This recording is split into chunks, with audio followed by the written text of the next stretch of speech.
Attaching a timer to a splash image so that it disappears after a few seconds is really easy. Just click on timer, throw that on the dashboard image, put that on the dashboard,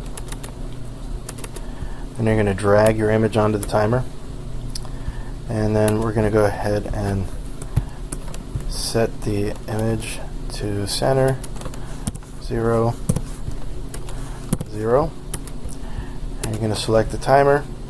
You're going to come over to the visible, you're going to copy this and then delete it.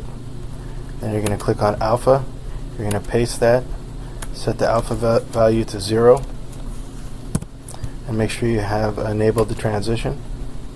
Otherwise it'll just snap to, it'll just disappear. This will enable it to fade out.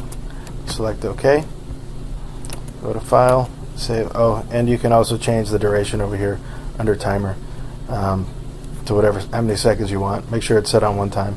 Those are the default values. Click on Save, and go ahead and publish that out. And 1001, 2, 3, 4, and 5. And that's it.